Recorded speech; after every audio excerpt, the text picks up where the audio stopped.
chatting for now over 3.5 years. It's awesome. We're pretty spot on. Yeah, and well, we have a lot to cover. We're going to catch up with Keith on how the conference went. A lot we're going to relay from you. He was rubbing shoulders with Lawrence Yun, the National Association of Realtors chief economist, rubbing shoulders with Dr. Lisa Sturtevant, the chief economist for Bright. He was rubbing shoulders with CEOs of banks. I got to meet the founder of Remax. He met the founder. Interesting of guy. Remax. Interesting it's guy. Amazing. Nicholas Erpy, good morning to you, Looking my forward friend. to see you, Nicholas, at 1:00. We missed you yesterday. I'm giving you the good morning in the comments. Good morning, my friend. He's coined the phrase "bald is beautiful." It's Nicholas Erpy. We love you. A lot we're going to cover. Nicholas, we were talking about this with Alex and Xavier yesterday about the Bank of America lending program. Tell them to check out the new Citibank lending program. I haven't read that or checked into that yet. It's a keeping up with the Joneses world. And the lenders and the banks are keeping up with the Joneses, and they're rolling it out. Well, Citi announced one today, guys. Yeah, I did not read that.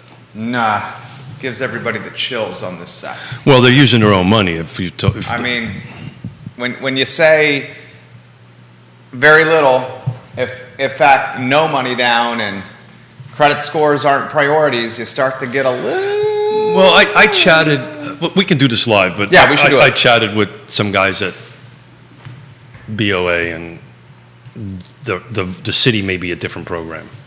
Yeah, and you said Rocket Mortgage had one earlier this week. Rocket had one earlier this week. I actually spoke to those guys over there, and so the article left out the part that this is for refis.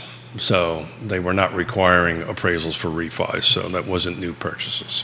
That article I read the other day missed that whole thing. Okay, so that's a different type of financing vehicle altogether then, but we'll talk about that when the show starts. Judah Wickower, we're in your hands. Dun, dun, dun, dun, dun.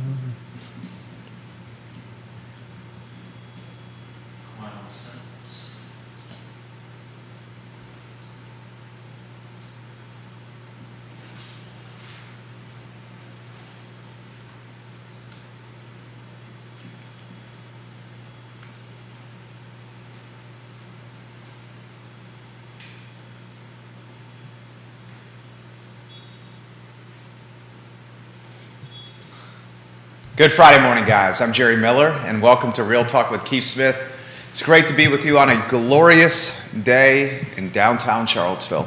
Our audience, guys, is Charlottesville, Central Virginia, Commonwealth Country, and worldwide on the I Love Seville Network. And of course, Real Talk with Keith Smith is presented by Yes Realty Partners.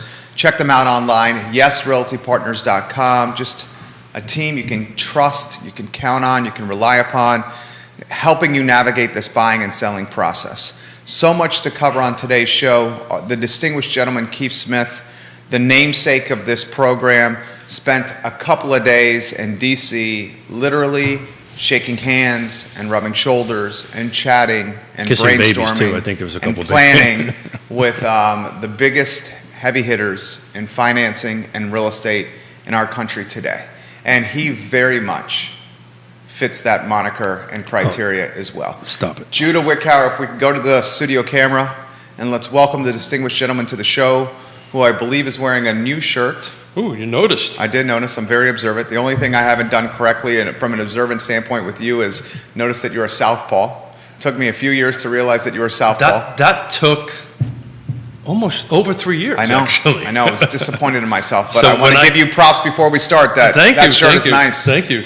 It's got some YRP colors in it. I think that's probably why you purchased it. It's probably why I purchased it. And a shout out to you. I handed my business card to Dr. Lawrence Yun, and he looked at it and went, "Wow, that's a great business card. Who did the logo?" So I gave a shout out to Judah. Oh, fantastic. I gave a shout out to you guys. We love hearing that shout out. I'm glad we could help you with that design.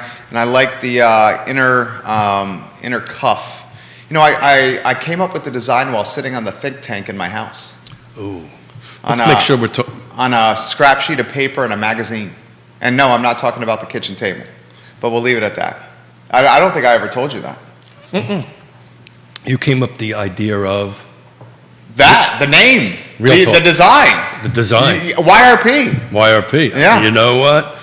I'm not so sure if I should be flattered. That's where I do a lot of my great thinking. You know, it's funny. Does your wife say, well, how come you're in there so long? Oh, all the time. That's because I'm thinking. Yeah, that's why I call it the think tank. I walk out, I call it the throne, but, you know, it's my little area that I get to rule. Are we going down potty? Nah, you know, we'll go to financing here. Folks are asking, what's the designer of the shirt? So it's a Paul Frederick. Oh. On It's not sale. Fredericks of Hollywood. It's a Paul Frederick. Looks good. Yeah. So they were on sale, $60. It's not too bad. I love it, and I love the cuffling inside. You want to show everybody the, can you put it on camera? Look at that. So if he wants to raise the cuffs up like I do here, he can do it. In fact, you could unbutton them and roll them above if you really want to get hipster. You could uncuff them and roll them outside the jacket. Yeah. No, you know. Trendsetter, maybe. Hipster, I'm not That's so very sure. Seattle. It's very Seattle. No, well, I'm going to keep my mouth shut. I know, because your daughter's watching. Yeah, my daughter's watching and she's out there, but I've learned in Seattle this type of dress would not be appreciated. In Seattle, you have to dress a little bit more grungy on that end of it. I got such a funny story about that. My brother I got one too. works for Snapchat. Oh, yeah, got it, Upper yeah. executive, lives in Los Angeles. There you go. Yeah. The, You did a great. You did a speak. You presented to them once before, didn't you? no, it was a different organization, Yeah, got and it. that was in San Diego. Yeah. But the attire is so different Oh, yeah. than on the East Coast. I mean, you're talking guys that are, you know, 6-7 figures plus that are wearing Jeans with holes in them. Yeah, jeans with holes in them, t-shirts. Yeah. Yeah. So when we were out west. Good morning, Kevin Yancey. Hey, Kevin Yancey. Thank you for your heads up, Kevin Yancey. Oh, the traffic. Yeah, it paid off. Thank you. We were in San Diego for a week. Love San Diego. Love San Diego. So San Diego is you know, flip-flop shorts, linen shirt, and which is kind of my speed anyway when I'm not in a suit or you know, dressed, you know, for a presentation or something. So I followed that attire up to Seattle. That was a mistake. I did not fit in. What, did your daughter say something? Oh, yeah, I was told to change. Joe, really? Oh, yeah, sure. Okay. I was embarrassing her. But I'm not so sure if I was embarrassing her because of the, of the. Was it of the attire or? I think it was the dad jokes. I think she had enough of them. Jamie Turner's giving you props. Hey, He thank says you. he calls it the throne as well. Yeah. The mayor of Gordonsville, Yeah. repping the pep and Culpeper. Yeah. It's the throne. It's the space that I get to rule. And it's a half bath, right? It's not a full bath, right? Yours is like a half bath. Mine's a half bath. This is my space. And but I do get comments about, you know, from my wife. Does it really take you that long? Your wife is watching right now. Yeah, Just a yeah, heads yeah, up. yeah. She may be cringing as we speak. Yeah, Yona, yeah. if I know you well, I know you fairly well. I think you're cringing right now. Yeah. Potty comments are not. So I wanted to start something off today, a little bit on the show. We're coming up on our 21st anniversary of 9/11. As you know, this is a big thing to my family. It's a big thing for the country, particularly my family. You know, as my father was a retired New York City fireman, my grandfather, my great-grandfather, my whole family was New York City firemen. And I've asked Judah to drop in the link from our 2019 show, and we brought in Vinny Kamaj in that talked about his dad, Rocco, who he's a dear friend of the family. His dad was a window washer on one of the towers, and every year he goes down to 9/11. They've never found his father. You know, he's passed on, and I just, you know, to me, it's important to my family. It's important to us. I think it's just kind of not forget. You know, we will have at Lake Monticello Fire Department, if anybody's out that way, on 3 o'clock on Sunday, a little memorial that they do every year for that. But, you know, do yourself a favor if you have the time. I consider that of our over 3.5 years of shows, probably the best show we ever did. That was a great show. Particularly the last 10 minutes. Oh, yeah. So if you ever really want to wonder who Jerry and I are as humans, watch the last 10 minutes. Oh. Oh, it was great. It was raw, it was real, it was vulnerable, it was emotional. Stephanie Rhodes, good morning. She says, I cannot believe it's 21 years since 9/11. I responded, it feels like yesterday. I was the second year at the University of Virginia during 9/11, watching in Lambeth Commons in just horror, fear, uncertainty, vulnerability. One of the guys in our fraternity, Phi Kappa Psi, his father was in the building. Fortunately, he got out. I know so many did not. Yeah. 21 years later, Keith Smith. Yeah, 343 New York City firemen passed away that day, or were killed that day. And I knew many of them. I knew many of the kids that I grew up with, went into the fire service. I knew their fathers. I knew their grandfathers. We're just a tight community. We always were together. So, it's just... my father actually asked me to say a little bit today, and out of respect and love for him, I will do this. To him, please don't forget. It's important to not forget, and it's important to, we'll get into numbers and we'll get into all these different things, but let's not forget, guys. 21 years, guys. Judah Wickower, our director, has dropped the link to what Keith Smith has called the best show we've ever done in the comments section. Why don't you target the Big Five first, if you could, Judah, to get that in there. Everyone check the comments section. Watch that show. John Blair on LinkedIn. We've dubbed him the King of Knowledge. John Blair on the program. Yeah, I actually watched it 6 times and couldn't get past the tears to figure out, hey, let's carve it up into a couple of small sizzle reels, and I just thought, you know what, watch the whole show. The only part that wasn't good in that show was what I said, what all these other folks said. Vinny literally put aside Fox News to sit and talk to us. So Judah's sharing the link now. Please watch it. Kevin says, man, I was working and was in Johnson Elementary School and just saw the shock and disbelief and then the craziness that followed with the parents coming to get their kids from school. I was talking about this morning with my wife. She was in Long Island, New York, where she grew up, and she said school was let out, and she remembers walking down the highway to her father's shop. He's a mechanic, and just being let out of school. I believe she's a sophomore or junior in high school at the time, having to walk to go find her father, and just really, it resonated with her, really hit her as she was walking to see her dad. Judah, where were you on 9/11? We'll get the 3-shot ready. Sorry about that. Yeah, no problem. Yeah, sorry about that. He probably has it ready because he's always prepared. Judah, do you remember where you were on 9/11, my friend? Yeah, I was in Savannah, Georgia, and I had a friend helping me wash windows, and we were stopping to get gas on the way to Hilton Head, and we heard it on the news there, and just, I don't know what you say. And so then we went to Hilton Head, and as we went through the day, we would stop and, somebody would have it on a TV, at a restaurant or whatever shop we were working on, and we'd pause for 5 or 6 minutes and just watch the news, and it was just a surreal day. Neil Williamson, King of Content, welcome to the show. Never forget, guys. Never forget. We are 2 days, less than 48 hours from the 21st anniversary of what some would argue one of the most devastating circumstances on domestic soil in American history. Yeah, and to me it's personal. So this comes from a very personal perspective on that end of it because of how I grew up and the people that I knew, and it's just again, I didn't want to spend a lot of time on it. I just want to say, please don't forget.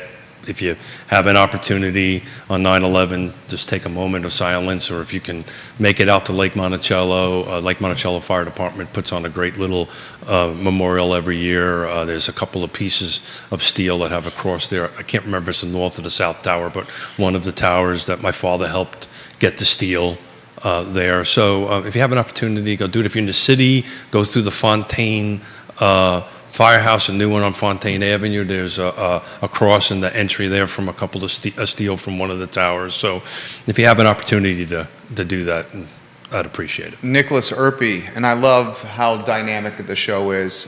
Folks are sharing where they were and what they remember of 9/11. Nicholas said, I was in elementary school at the time. my father, Xavier Yerpe, who's a phenomenal human, told us we were getting dressed in the morning, and I had no clue what he meant. And I remember watching at breakfast the second plane crashing into the tower and just watching in shock. Yancey says, I can't understand how we maintain any type of relations with Saudi Arabia after that. Folks, that's a topic that maybe is for a different show. Yeah, different show. The Saudi Arabia relationship. I think what we'd like to do is just keep pay it in respect. people's mind. Yeah. That just because we're 21 years from this event doesn't mean we should not remember what happened. And it's impacting many, many people still. Oh, understand. Firemen are dying, policemen are dying from, from diseases, from breathing in all the toxic smoke, first responders, construction workers. Plus the PTSD, plus the Yeah. families that have to remember. Well- I mean, good night. Well, I'm actually riding my first bike race tomorrow for Valley for the Veterans that is actually helping PDS, post-traumatic stress. I can't even say it because I was talking to Kevin when I got out of the Marine Corps in '86. Right, there was no help. Right, it was like, good luck, have a nice day, kid. It's great to see that. So it's helping. The suicide rate is a little bit out of control. So It is out of control. raising some money. So don't want to just Sure, want to kind of move on. absolutely. I wanted to take a few minutes and We'll segue to real estate. Let's talk the conference you were at. Let's talk of who Yeah. was the first, set the stage and who was there. Yeah, so it was everybody. There was the vice president from Howard Hanna, right? Roy Wheeler, Howard Hanna. The CEO is from there. The CEO from National Association Realtors. I was sitting next to Lawrence Yun. I was sitting next National Association of Realtors chief economist. Chief You met the founder of Remax to Realty. the founder of Remax. I mean, the Long and Forster president was there. There was there was executives from Keller Williams there. There was loan executives there. The room was about 120 folks here, and then Yona and I. Stop. Yeah. I don't like when you do that. Yeah, well, it was. You earned your place there. Well, we earned our place there, right? So this was due to what we do here. This is how I got this Trendsetter Award, and what we've been doing. My wife and I have been doing what we've all been doing over the course of these years. I just happened to be the one getting the award. But I think my takeaway from the event at a high level was everything that you and I have been talking about for 3.5 years, particularly what we've been talking about since the beginning of this year. They're just reinforcing. When you have really smart folks with PhDs that are running huge companies talking about what we've been talking about. We've been in a recession. Well, guess what? That's the term that they're using. They twisted around a little bit. They called it a housing recession, which we're going to talk a little bit about what that actually means on that end of it.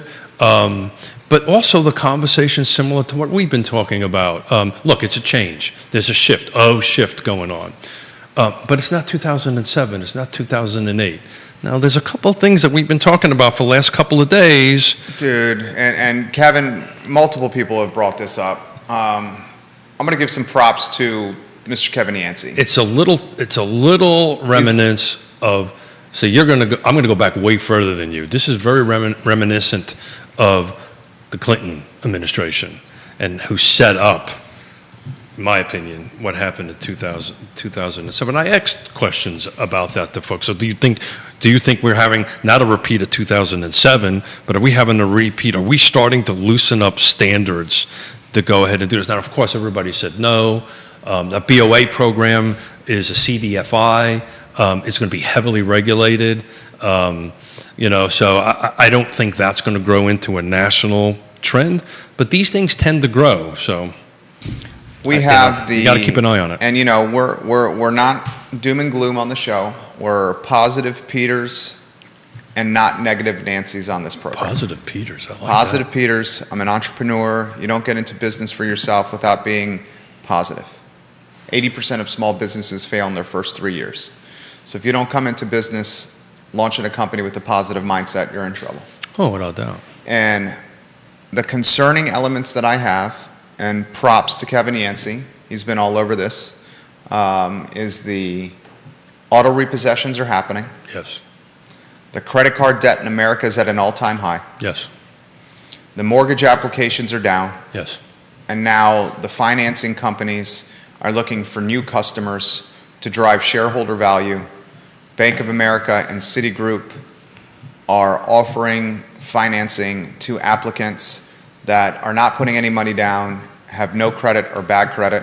They're utilizing electric bills and cell phones and rental history as opposed to credit scores to justify financing of houses. So the Scares the hell out of me. Yeah, without a doubt. So the BOA side of the house, I can speak to. The Citibank, was it Chase or Citi? It was Citi. It was yeah. Citibank. I haven't had a chance to And read up on Citi's rolling it out in a lot more than 5 test markets. that. Yeah, and they're using their own cash, right? So let's talk about the difference between the two real quick. So the BOA is a federally funded program. So there's a pot of money that the federal money is going to give to a CDFI. So Piedmont Housing Alliance is a CDFI, right? And they're going to regulate and manage it along with the federal regulators on how that money is going to get dispersed. It's particularly going to neighborhoods in need. Like you mentioned, Detroit, right? Neighborhoods that have not really recovered on the end of it. So they're very laser focused to that. They don't see this growing to be something bigger than that. The city, on the other hand, if they're using their own money, that could be a different thing. And then, our dear friend Ray Cadell mentioned back in the 90s, because I remember this, there were banks giving out credit cards, and you can use the credit card as a down payment. Look,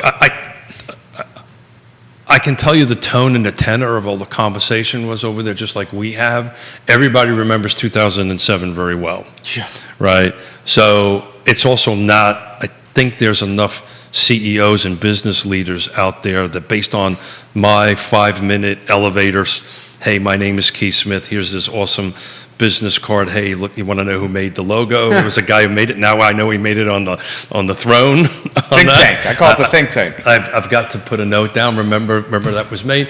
I think they're honestly trying to figure out a way to do an avenue to folks that are not into housing, home ownership to get into. We hope, and Judah and I were having this conversation, right? We hope that it's genuine and altruistic, and we hope it has intentions that are truly positive of narrowing or closing the wealth gap and the racial divide of home ownership in this country. Judah and I don't want to speak for you, J-Dub, so if I'm speaking out of turn, jump in anytime you want, sir. If there's smoke, there's fire. We realize that their applications are down, and we realize that your term, there's an O-shift in the housing ecosystem. Sure. Price reductions are prevalent, interest rates are rising, and Bank of America, Citi, they're publicly traded companies, and they need to create value for shareholders. And it's a hell of a coincidence to me that they're rolling out these programs at the same time that traditional buyers with great credit scores and down payments are staying away from buying houses right now. Okay? City of Charlottesville and Albemarle County, year over year, we're looking at 20% down in inventory when it's all said and done. Inventory sold. That's the number, guys. And that's bear market territory. Okay? So for me, it's a heck of a coincidence. Am I speaking anything out of turn over there for you, J-Dubs? I don't want to speak for you. Try not to do that for anyone. I feel like that's what you feel, though. Yeah, I mean, the timing is definitely suspect. Timing is, you said it better than I could. Thank you, sir. Yeah, so, well, look, the reality of it is the proof is going to be in the pudding. We're going to have to keep an eye on that and see how that's going to move. We had the same conversation on Wednesday, and I truly believe this, and we added a 6th item to it, right? We always talk about location, price, features, conditions, and timing, and who's kind of on the other side, right? And so after the Wednesday call, I've received a bunch of phone calls on the way up to from real estate agents and folks in mortgage brokers in that and end of it, and they echoed what we talked about. We have ethics. If I'm having a conversation with Jerry Miller to buy a house, and I damn well know that he can't afford this, we're going to say, hey, look, why don't we work on credit repair? Let's get in front of Piedmont Housing Alliance, or let's get in front of somebody to help, get your credit score up and get some capital to come in there, because it's just not good for anybody to go ahead and do that. So it was interesting, and you're a marketing guy, heard a new term. New term. Get ready for this one, guys. A new term, hyper-local market. And my definition of that is what we've been talking about on the show for quite some time, right? When you start looking at these macro numbers, they tend to be scary. And I think maybe some news outlets do that just to generate eyeballs. If it bleeds, it leads. Yeah, to do that. So we've been saying, local. But now they've threw in this term hyper-local market, which is what we've been talking about, which is kind of normal how the industry goes or the business goes. Sometimes one side of the street to the other side of the street can be different. The features and conditions can be different, And another stat that I heard, and if Neil is watching, he can correct me, the average age, according to NAR, a real estate agent, is 57. It's interesting. I learned at an event that Neil put on yesterday. I watched, and I heard it up in D.C. In the last 24 months, pretty much since COVID started, the new agents come on. I don't want to quote the percentage because I didn't write it down, but a majority or a large percentage of new agents coming in are millennials. So we've got this two age groups kind of floating out there. You've got the Keith and We'll call you guys the legacy agents. I prefer a 60-year-old millennial, but that's okay. The legacy agents. The legacy and then you got agents. How do you characterize the new ones? Rookies. Okay. I wasn't going to say rookies. Well, I wasn't going to say rookies. Yeah, That's your word, not my word. Yeah. So there's a situation that I want to talk a bit about the difference and how we have to work together as agents to help each other get through the process, because we as seasoned agents are starting to work with not so seasoned agents. Did I do that right? Does that work out? You okay? handle that perfectly. And we have to help them through the process. Which is, how do you feel about that? We do that. That's what we're supposed to do, right? Okay. Right. We don't say or do anything to the detriment of our client, but at the end of the day, we try to get a transaction done. We're trying to take care of our client and move in there, and particularly this particular case, we're representing the buyer. The property is, I think, in Greene County or wherever it is. On that end of it, it's an agent that's outside the area. That's the listing agent. And it's a FHA loan. So it baked into the FHA loan under the appraisal is very similar to VA, even though the contract this one had a home inspection for informational purposes. We didn't have a real home inspection contingency clause in it. The appraisal gigged a couple of things. It was chipping paint. It's a common thing in VA and FHA loans. And this agent didn't understand how to deal with it. So we had to walk them through it on the way down. I said, look, okay, it's a condition of closing. The lender is not going to lend until these chips are fixed, they're re-inspected, and we close. So let's work together. Let's figure out how we can get this done. And this particular agent didn't understand it because he's never dealt with it before, or she never dealt with it before. So you're going to see a lot of that work come on a little bit. Well, I'll tell you what, comments are coming in fast and furious Good. here. I'll get to the comments here in a matter of moments, including those from Philip Dow and Kevin Yancey, who are frustrated with what has happened with their 401k of late.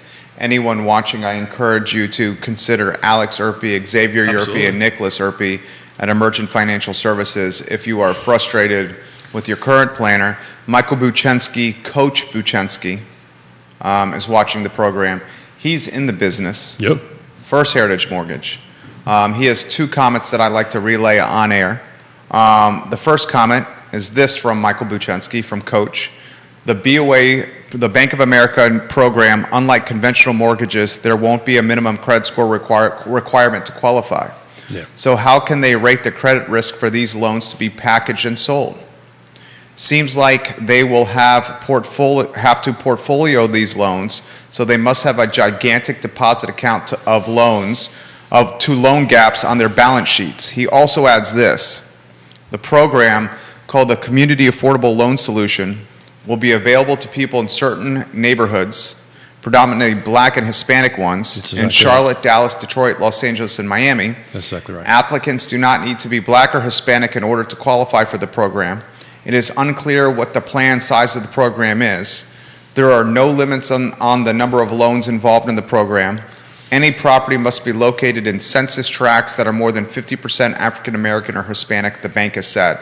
Kevin, Coach Buchensky, check out the city program that was announced today. Citibank has got one that's I love his opinion on it. similar to BOA, Mike. Yeah, so Mike, the BOA CEO literally outlined it that way, and followed up with it is we're still trying to figure out how to implement this. So they haven't figured it out yet. You know, I think the news cycle got ahead of them a little bit more than. Well, Bank of America releases that news. I And know. the reason Bank of America releases that news is from I got a ladybug on my microphone. Hello, ladybug. Oh, How are you? you know what that means.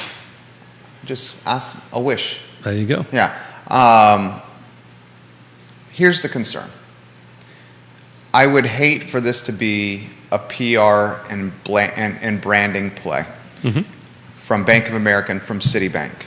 I would hate if Bank of America and Citi and the ones that are going to follow, it's a keeping up with the Joneses society, especially on Wall Street. When two banks roll out programs like this, the rest will follow. Expect that to come. And I would hate to see that the banks are doing this to try to create brand equity by getting this program in the news cycle as a way to help families historically on the financial margin that have been taken advantage of. Hispanic and African American families undoubtedly have been taken advantage of, and It hasn't gotten better. I would hate to see these families exploited by sophisticated bankers with fast talk and big words. I'm concerned about the interest rates and how high they will be. I'm concerned about any adjustable nature of those interest rates.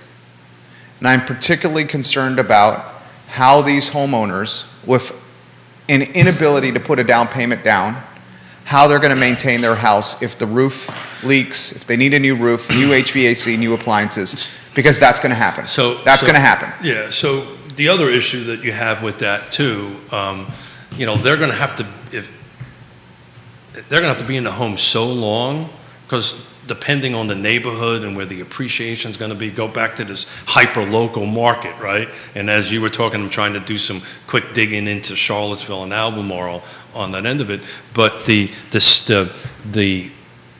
hyper-local market, so if they are not getting, let's paint a scenario where they're not getting their appreciation the way it should be, right? They have no money down, they're not able to make extra payments into it on that end of it, and they have to sell the home in 2 years, they may be upside down. They may be in a situation where they have to, sell their home, and they actually have to bring cash to the table, right? Because it's going to cost you about 10% to close the house. There you go. 7%, 8%, depending on how it goes. But what happens? Here's a realistic scenario. What happens if the market turns? Well, where it's going to turn and values drop, yeah, and there's no equity there. Yeah. They're underwater on the mortgage, yeah, and because there was no down payment made, there's no skin in the game, and folks choose to just walk away from the house. So the hyper-local market, what they're saying is certain markets, and we're not going to be one of them, right? Maybe some locations within our location, our little small Charlottesville region, some will do a little better, some will do a little worse on their appreciation, but all the way across the board, I don't see us going backwards in our thing for a couple of reasons, and I'll talk about them for a minute. But again, based on what Michael has said, and based on where they're, these neighborhoods that are struggling right now, and if the market takes a shift backwards, that's the one that's going to get affected first. Exactly. We talked about this rubber band, right? So 6 months ago, the rubber band was stretched out this way, right? It's a balloon. I look at our market more as a rubber band, not a balloon, right? So the rubber band is kind of stretched out this far, right? And some of the periphery areas, and I'll just name, I won't put neighborhoods in it for the conversation, but some of them on the outside of that that maybe they bought 6 months ago, well, this rubber band is going to start coming in a little bit, right? So the center where we're sitting, and the 5% around us, which is the urban ring, and Fulvana County, Greene, the other side of the mountain, where Kevin's from, I think is going to maintain a reasonable percentage year-over-year gain. But some of these other areas that are way out there in the periphery that people were just buying to buy, they may be hurt. And that's where I think this BOA thing is going to be a little problematic down the road. This is Michael Buchensky. Michael, Buchensky's a man of common sense. Buchensky's a man of common sense. It seems like woke finance, and he put woke in air quotes. This is exactly what this is, Judah. Woke finance. That's a good term right there for it. He says it seems like woke finance could be set up to really hurt these underserved communities with higher rates and more fees to offset the risk of BOA in city. It seems like a fancy name for a new subprime market, which is predatory, in my opinion, to these clients that need solid financial advice, not gimmick products. Dude, props, 100%. Well, this is a branding play. I will ask Mike the same question we asked Tammy on Wednesday. Tammy Welt, right? Well, yeah. I'm going to tag her to get her in the mix. Is she Atlantic? Atlantic, yeah, Okay. yeah. By the way, she said to say thank you for doing that on Wednesday. It actually helped her business a little bit. So I'll ask Mike the same question. You know, if I walk in and I'm on the edges of it, and Michael really thinks I shouldn't be getting a mortgage and I should be waiting and going through some sort of credit counseling or saying, look, you know, you should try to raise a little bit more cash, buy one less of these lattes that I'm drinking or whatever it might be, I'm confident, because I know Mike well, that he's going to counsel that person and not write a deal just to write a deal. So, Well, you know, I 100% agree with that. And you know why that is because he sees us in the grocery store. He sees us at Pro Renata. He's coaching our kids on the basketball court. And it's incredibly difficult to do something like this, and it backfires on someone, and then you see someone at the grocery store or on the basketball court. sure. Because that is an awkward and sticky situation. Try And to- that's a perfect example of why you want to do business with somebody local, where their reputation matters, as opposed to someone like a Rocket, where they Yeah. won't be walking in town, and they don't give a you-know-what about their rep. Well, you know, You agree with that? try building 600 homes and You know firsthand. developments in a small community like this and lose $17 million, right? And people that you worked with and all this stuff. And what, you know, we were fortunate. We took care of all our subcontractors and contractors, and, you know, the banks were the ones that, you know, frankly put us in this mess. I didn't really care too much about them. But the regular guy hanging up drywall, I made sure that I took whatever cash I had left and they got taken care of. But that's what happens. And then that's why you rebuild your business, and that's why we are where we are right now. And so, you know, I am confident, you know, to say I'm not a Pollyannic about it. There are people in our industry that would write that deal, right? So, Dude, we undoubtedly. Hunter Wyatt, welcome to the program. hey, Hunter. One of State Farm's finest watching the program. Hunter Wyatt, a hell of a tennis player. Yeah, I'm Can't trying wait to get you on the squash courts there, Hunter. and get you on the show, Hunter. I owe you a phone call. It's my apologies. Kevin has this statement. Michael, this could be best for you to answer, or Tammy or Scott. In Waynesboro, he says, I would bet 90% of the mortgage companies that were doing business in 2006, 2007, 2008, 2009, and 2010 are no longer in business. Well, that's the other thing that was a big chat about this I got thing. a story about that. Okay. There's a lot. It was what we've been talking about, what you just said about relationships matter, right? Trusted advisors matter. It was very interesting. There was very few of this digital-only lending folks out there, CEOs out there. There was a couple of them out there, but most of them were, you know, brick and mortar kind of things, and that's what they were saying. You're going to see some of that change. I'll let you tell your story. I'll look I up was barely 26 years old, Judah, when I was trying to buy my first place. I talk about this story all the time. The villas at Southern Ridge off Old Lynchburg Road, Albemarle County, a converted apartment complex that was made into condos by Bart Fry, the Virginia Beach developer. And it's all I could afford at 26. It was literally all I could afford. And I remember, I'm not going to utilize individual names. I won't utilize individual names. But I remember going to the Countrywide office, which was a division of Bank of America on Route 29. And I'm 26 years old, Keith. I know. I'm walking in, trying to do my due diligence, and fortunately I have a father who's a CPA. Okay, and maybe I take for granted, as Juna has indicated here, growing up in a household that was very knowledgeable when it comes to finance. But Well, your father took the time to. he was Teacher. amazing. He's amazing.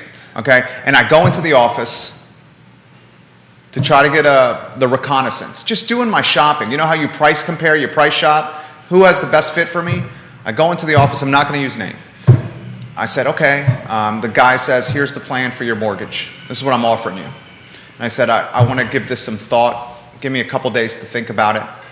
He follows me to the parking lot with the paperwork, puts the paperwork on the hood of my car with the pen on the paperwork, and says, if you don't sign this now, it's not available to you tomorrow. So the loan officers on this, Literally, that happened. and I'll add to that as a story I've told before. But the loan officers that are watching us right now, how do you guys feel about that? Do you see anybody in your industry right now that's going to do that, or has the industry vetted itself enough that there's not that many of predatory? That's predatory. Yeah, it's Is that not predatory? I think that's the reason I used the word. Yeah. Predatory. But you know what? Like that raised the hairs on I'm 26, Keith. You know, Well, that raised the hairs on my neck, and I said, this is wrong. At that point, I knew, this is a hustle. This is not, it shouldn't be this high kind of pressure. I'm standing in a freaking parking lot here. So as I told the story before, right? I knew I was in trouble about 12 to 24 months before the time of great unpleasantness, when I would have commercial lenders come in my office and go, hey, I hear that you're doing a new development. I will lend you money and pay you to borrow the money. And I was like, well, you know, I got a high school degree. Okay, I don't have an MBA or anything, but I'm smart enough to know that if you are giving me $10 million and you're going to pay me 1 point over prime to go ahead and borrow it, how does that work, coach? Oh, don't worry about it. It's a great program. You can go ahead and do it and use it. And I go, get the F out of my office. Yeah. I knew. I went to Yona, that thing. I said, honey, if this keeps up, much like the conversation we're having right now about these creative financing mechanisms that are coming out there right now, that hopefully they're in trial only, heavily regulated, and they'll kind of tweak them a little bit, but it feels a lot like that. It feels Michael says this: clients in these communities need solid financial planning, advice, and homeownership counseling. I was on the board for Big Brothers Big Sisters, and one of the main challenges is financial literacy for these communities. Let's see if Bank of America and Citi offer financial education for underserved and marginalized markets to teach them the ways towards financial freedom versus setting them up to fail with subprime type financing. So subprime is a term utilized on customers that have subprime credit scores. Yeah. That's the term. Anyone that... But that's kind of, is the market, or is, other than this conversation we're having, is that being risen again in the regular media? I haven't heard any of the that. subprime? Yeah. No, they've rebranded They it. rebranded it, and they called it something else. You talked about it somebody talked about it on Wednesday. What was it was the Woody. It was Woody Fincham. Yeah. He called something subprime. I can't remember what it is. Woody Fincham, are you watching? Woody, what's the new term now for the subprime? In fact, I think he sent me a DM on this. Let me see if I can find it. I think it's called crap loans, but that's okay. I believe that's what it's called. Hey, so thank you for covering for me. I just wanted to take a quick look at Albemarle County, right? So back to this hyper-local market, and this other terminology that's getting thrown around that I witnessed over there, housing recession, right? So they're talking about a housing recession, and the way they defined the housing recession, and Dr. Yunus defined it this way, was that, you know, the volume of sales is receding, right? So that is where the recession portion of it is. But again, back to the hyper, so now we got new terms here. We got housing recession and we got hyper local market. So and I just took a look at Albemarle County single family detached, no new construction, because that's kind of skews things a little bit, just to see what is sold, because Albemarle County is the largest volume of units, right? So I did year to date. It's from January 1 to today. So 2022, there were 720 units sold, 5 days on market, 575 was the median sales price. Last year, this is back to the recessionary comment, last year 894 was sold. I'm not smart enough to do that percentage, but it's probably closer to 20%, if not over that. Days on market was 6, so one more day on market, but the price point was 505 on that. And I also wanted to look at 19 and 20 because I wanted to see how close we were to that. So just to start with 2019, same criteria, single family detached, no new construction, Albemarle County only, 724 sold, 20 days on market, median sales price was 430. 20, 683 was sold, 20 days on market, interesting, same days on market, 447. So, you know, it's kind of percentagely close to that. So anyway, it just, I think, you know, the recessionary portion of it is the volume is down, but we have jumped year over year in Albemarle County, single family detached only, 70 grand up. So what they were talking about is the volume is going to recede, but at the moment, in the foreseeable future, the values are going to keep on going up. And I actually asked the question, why do they think that? Why are they predicting that? I got an answer for you. Well, you answer it, and then I bet you it's the same as theirs. Why will the values of the homes continue to rise? Mm-hmm. Labor shortages, supply chain shortages, cost of goods are increasing, interest rates are going up. So if a builder is building a house and he has to finance that house and the rate is higher, he's got to pass that additional cost on to the customer. If the cost of a brick is $1 2 years ago and it's $4 today, that cost has got to be passed on to the customer. And because the labor shortages are so prevalent, some of these trades, these subcontractors, are raising their hourly rate so considerably that the builder and the developer has to factor that cost into their model and pass that on to the customer. Did I do all right? You always do all right. But that's new construction. I didn't factor in new construction. And interesting, I left my phone over there, which Would you like us to get it? Because I know you get a little anxiety. You get anxiety when it's not next. I get the same anxiety, Keith. If it's not if I'm not touching it, I'm like, where's my phone? Where's my phone? You know, what my anxiety is I really don't know what I did. Do you need me to call you? You want me to call you right now? No, it's okay. I'm happy to. It's okay. It's okay. I'll just shake a little bit. I know. That'll be fine. I'm the same. We're very similar. But so I'm going to go from memory because I actually took pictures of some presentations which I have on the phone. So I'm going to go from memory on it. It's interesting. Neil Williams and Carr put on an economic summit last night, and I got Neil Williamson. Neil Williamson. Did I say Williams? Yeah. Did I King say- of content, Neil Williamson. Neil Williamson. It's the cuffs and the shirt, and not enough coffee. So anyway, so we got back. And I got back enough time to catch the end of his summit that he does every year at Carr, which is great, and Carr does on it. So I got an opportunity to talk to the National Home Builders Association chief economist and one of their economists that were there, and the real reason why prices are not going to go down is economics 101. Oh.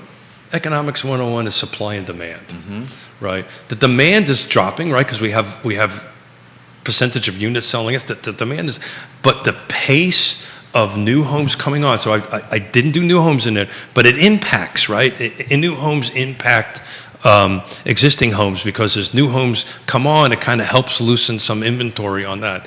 We are now seeing for the first time a reduction in number of units being produced, and I can't remember how many months or years back that way, but I know this much, that we were in such a negative production of 10 years that depending how you talk to Dr. Yoon says we're 5 million units short. Some people say 4. Some people say 4. I heard some people say 3.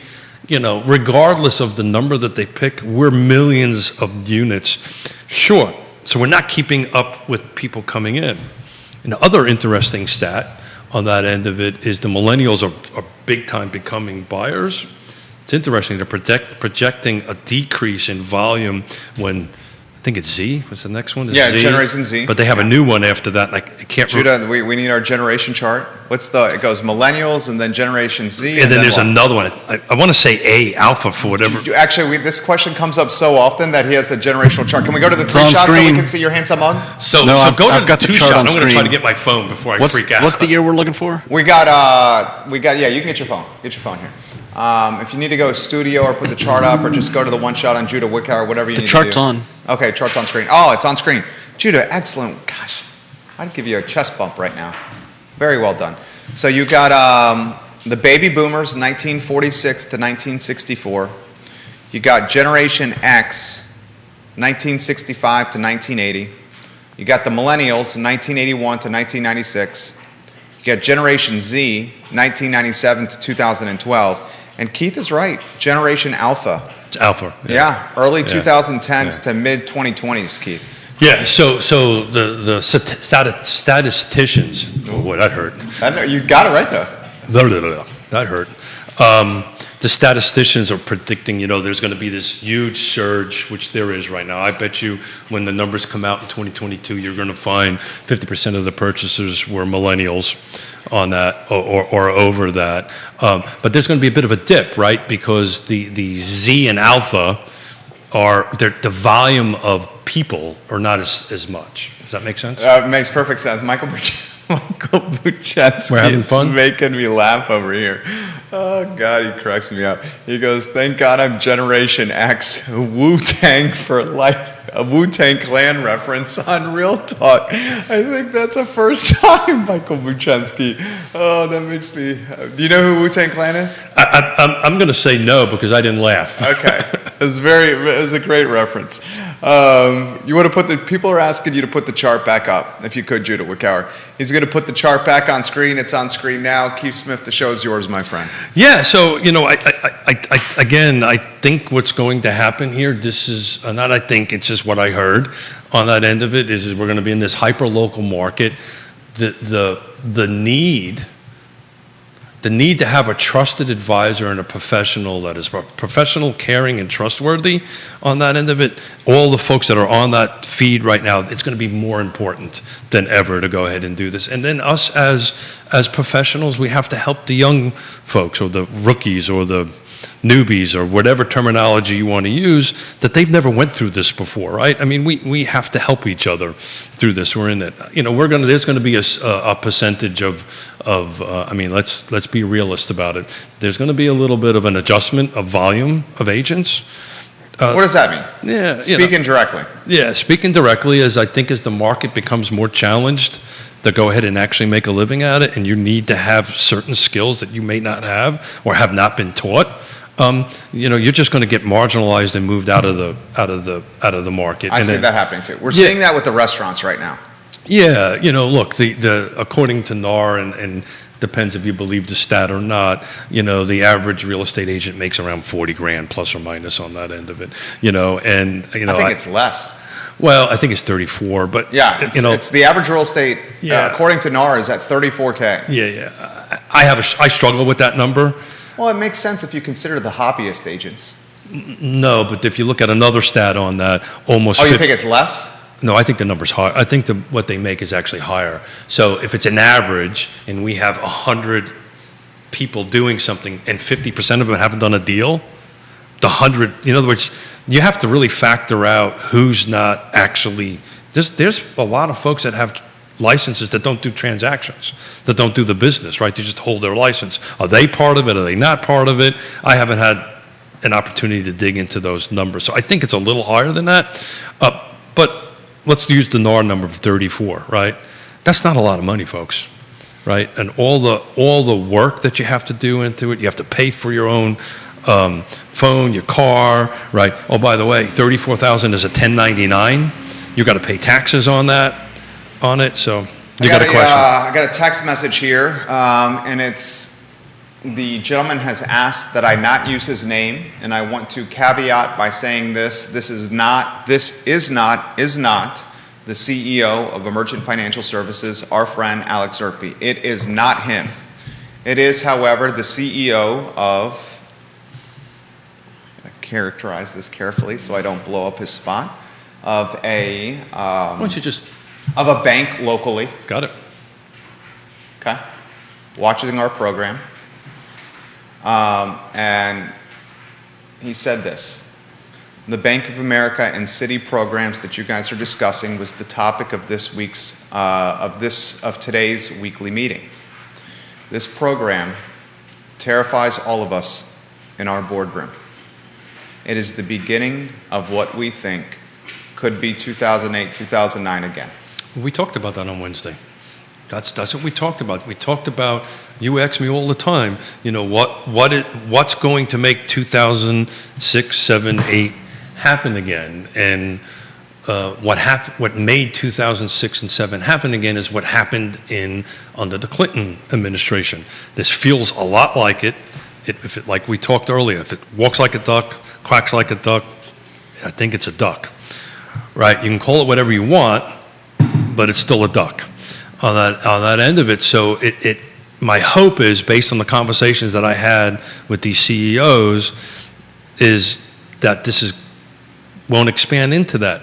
But everybody in that boardroom for this lender, everybody who's listening to this show, everybody in my industry, everybody in the loan industry on this end of it, you know, we need to call this stuff out. When we see this happening, we have to advise our clients. That's what we try to do here. Yeah, that's like, you know, I caught some flack from, and I'm not going to utilize her name, a realtor locally over the weekend about this program, and she Real Talk or your on my Facebook page. Got it.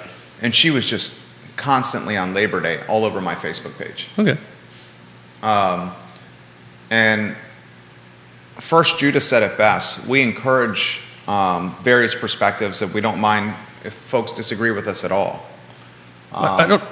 Off air, we'll talk about who that is. We'll invite that person on and see if she wants to talk. I to mean, us all live. anyone would have to do is go to one of the top posts on my Facebook Got it. page, where I did the screenshot on the Bank of America lending program, and just go into the comments. So what is this agent's concerned about our conversation? I mean, the concern was that if we don't offer, you know, backing and support of this Bank of America program, then we're not helping marginalized families get houses and are racist.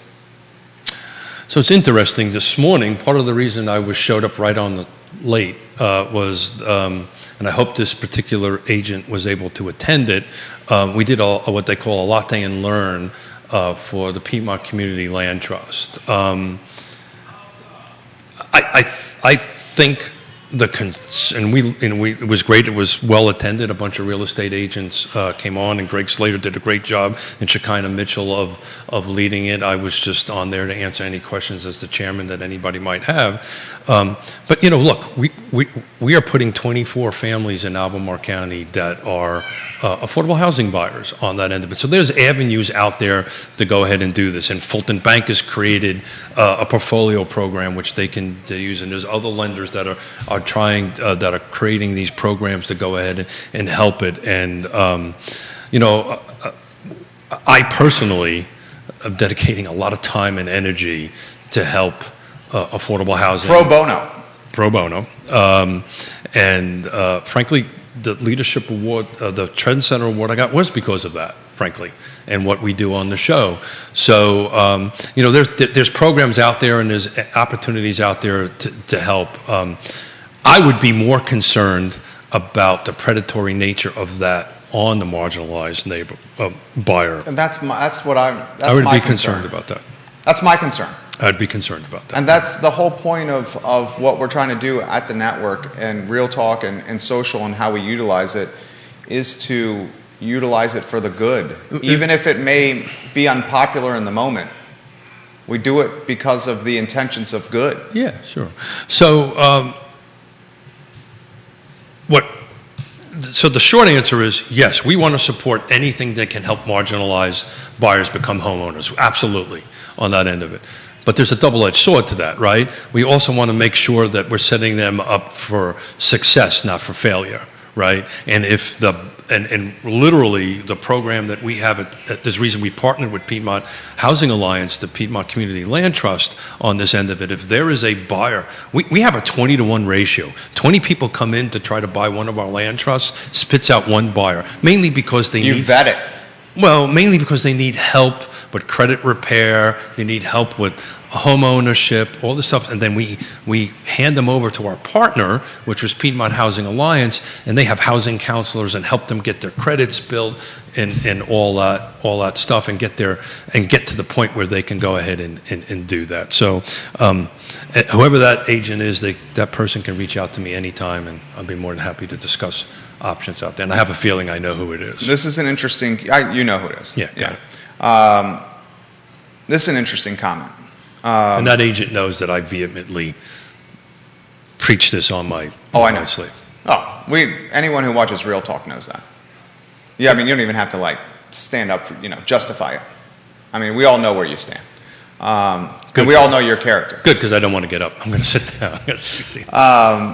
I don't know where my phone is, so I'm really freaking out about it. It's probably right in now. the car, in the truck, right? It's probably in my truck. Yeah. You got you can use the iWatch to find it if you want to buzz it. The swipe up and then find the phone. Yeah, except I'm cheap, and I don't have the cellular version. It doesn't need the cellular for that. Because look, you can just go like this, you swipe up and you hit that function, and then it buzzes where your phone is.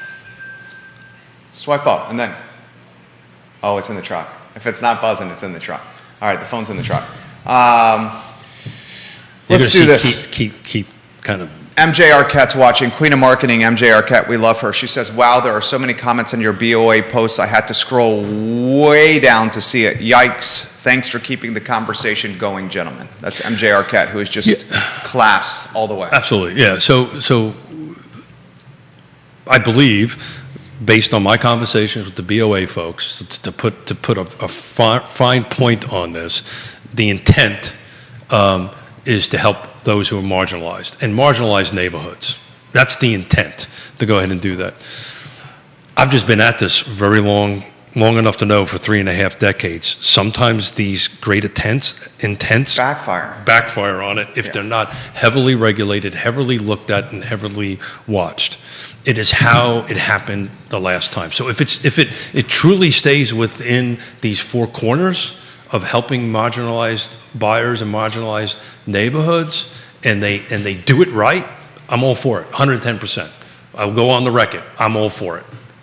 But history shows otherwise. But if they don't, then we run into trouble. We get back to the point in the 90s, which is back to my cookie jar analogy, that I thought was awesome, but nobody seems to think is awesome. That cookie jar scenario is awesome, where all of a sudden bankers are giving these marginalized buyers and these marginalized credit cards with these huge spending limits on them and using them to go ahead at 30-40% to put as a down payment or to do something on their home. That's predatory, that's a problem, and that should not be allowed. Kevin Yancey, king of Waynesboro.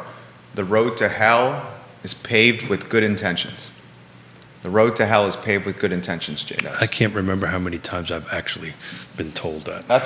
That's something to remember right there.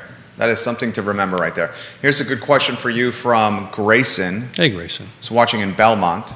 Mr. Smith. Oh, I'm in trouble now. No, this is a good question.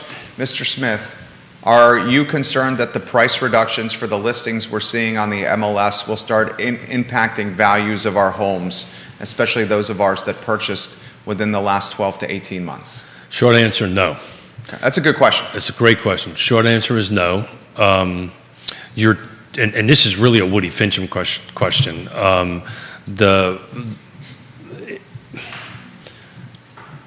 The percentage of year over year is just not going to be as huge as it's been the last 24. It's not going to be $75,000 in how many months is this? 9 months. It's not going to be that, right? Right? but it's going to be 3%, 4%, 5%. I talk about this on the show all the time. I have these 21-year running spreadsheets of all the jurisdictions, which include the time of great unpleasantness, as Mr. Williamson has coined it. And we're averaging somewhere between 4 to 5%, depending on the jurisdiction, right? Depending on if it's a city or Albemarle County or Nelson County. That included the time that there was a reduction in value. So if you held on to your piece of property for 20 years, right, year over year, you received, this is compound now, 5% plus or minus every year, year over year over year over year over year over year over year for 20 years. It's just not going to be that big, right? And it was unreasonable. It was. We talked about this on our Latte and Learn today. In 10 years, we only had 2 resales. We just recently had them on Nassau Street. In 2 years, those particular properties increased over $100,000 in market value on the end of it. That's great for that particular seller who's going to be using that money to go buy a market rate, which is great for them. We're excited for them, but that's not sustainable. It's not healthy. And we've been talking about this forever. This market of the last 24 months is not healthy, not sustainable. And what's happening is we're back in this balancing market of it. Look. Okay, his follow-up question is, what does concern you about the price reductions? The price reductions are, would you say they're prevalent? Yes. So what's happening now is sellers are finally catching up to the reality of where the market is, right?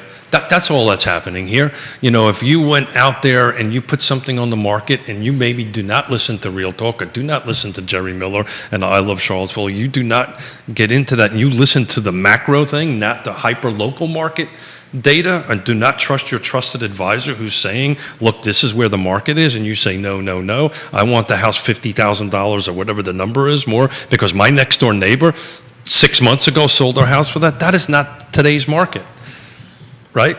But that doesn't mean that your house is going to sell $50,000 below or what the market was 6 months ago. Is that making sense? That makes perfect sense. So you just need to rely on your trusted advisor. There's people going in with, look, we've got 2 listings, in one at the Acres, one at Lake Monticello.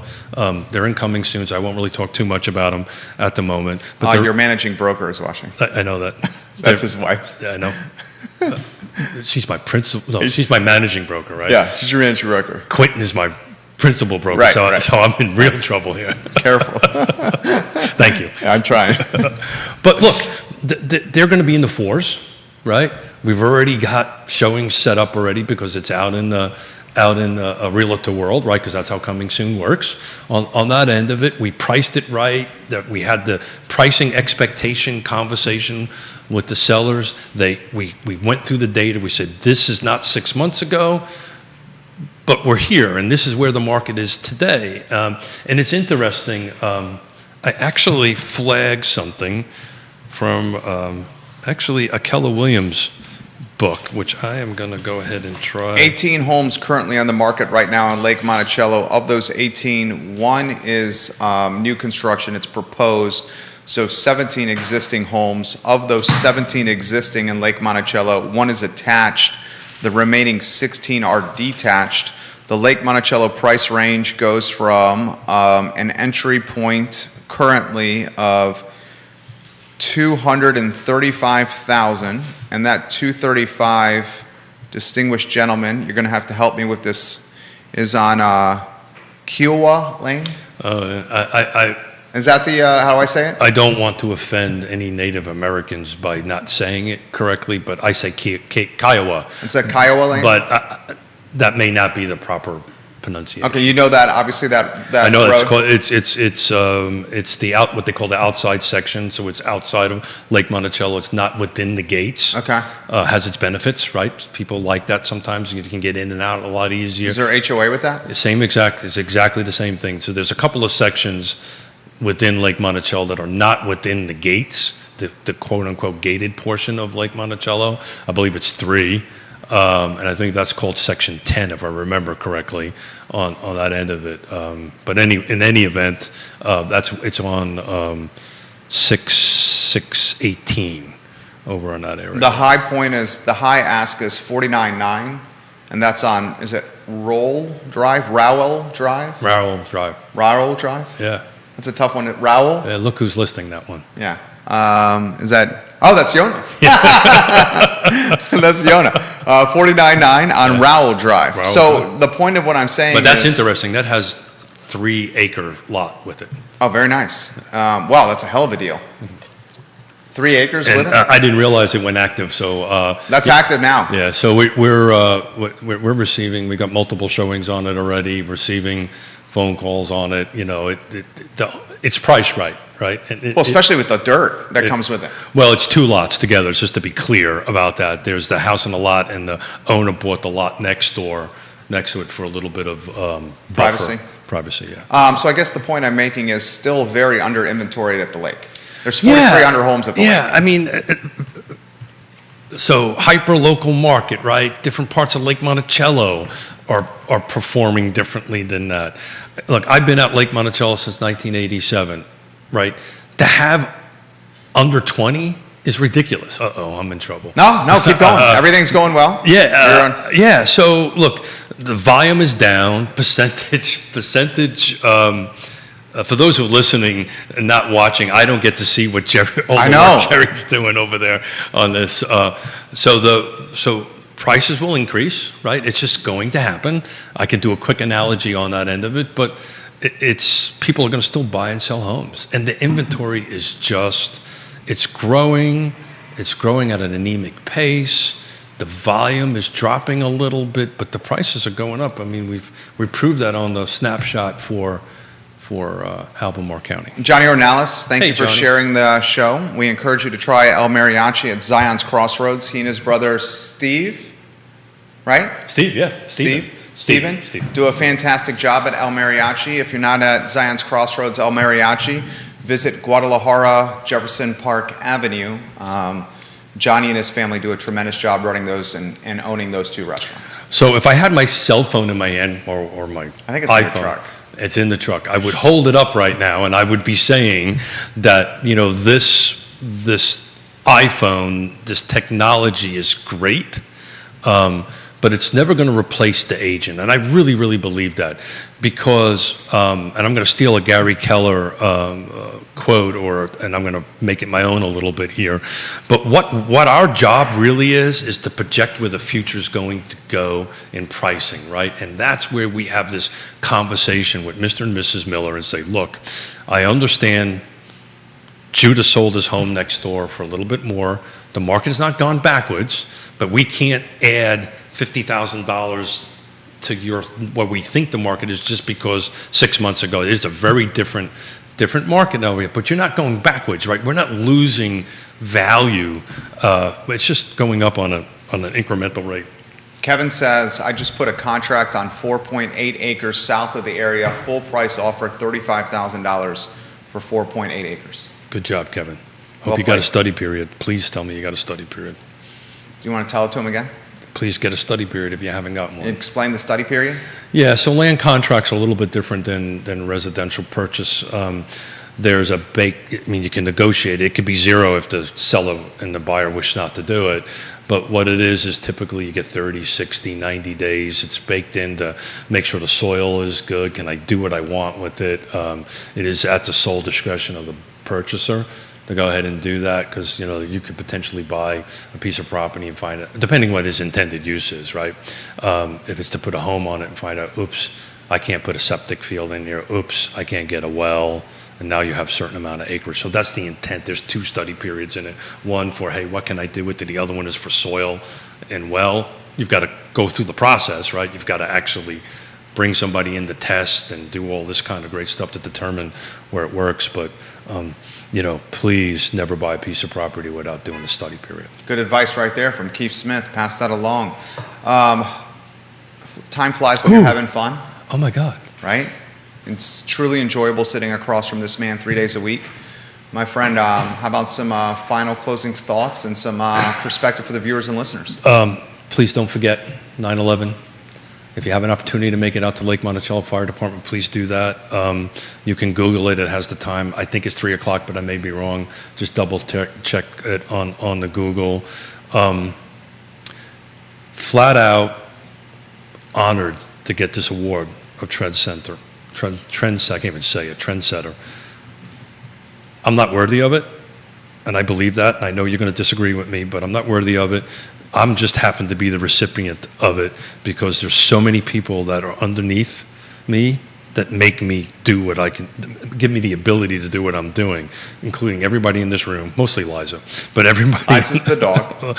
in this room, my family, everybody that I've been involved with for decades and decades in this business to go ahead and do this. I'm flat honored.